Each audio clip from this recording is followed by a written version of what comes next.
Ойбай, assalamu алейкум достор. Кандайсыңар? Бүгүн ушинтип туруп эле кир кийимдеримди жууйн деп заправканы көздөй жөнөдүм. Бул көтөрүп бараткан таштан эмес, кийимдерим. Башка сала турган нерсе жок болгондуктан ушуга эле кыргызчылык кылып салып алдым. Көңүл бурбагыла. Кирип туруп эле кир машинеге кийимдеримдин баарын салдым да $3 төлөдүм. Бул болсо 28 мүнөт жууйт экен.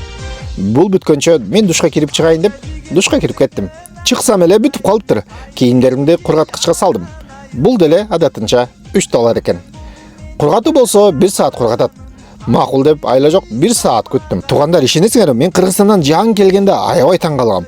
Ушинтип кир жууйбузбу деп. Менден мурун кандай киши кирин жууп кетти, ким билет. Ай тоору, белгисиз болчу. Көрсө, Америкада ушундай эле жуушат экен. Башка түшсө, байтал жорго дегендей эле болду. Бүткөндөн соң бүт кийимдеримди алдым да трагымды көздөй келдим. Келип эми баарын кырын чыгарып бүктөп, жай-жайына коёюн. Кийимдерим деле укмуш көп эмес, бирок ушундай карай келгенде эле көп болуп кетет. Ар бир жууганымда носкимдин шеригин жогото берем. Силерде да ушундай болобу? Көйнөктөрүмдү түктөп албасам болбойт. Жаздыктарымдын да шешептерин салып, биз сыйра жаткан жеримди заправка кылып, баарын жыйнап алып отуруп калдым. Ошентип $6 менен кийимдерибизди жууп алабыз. А силер кир жууганга канча каражат кетиресиңер?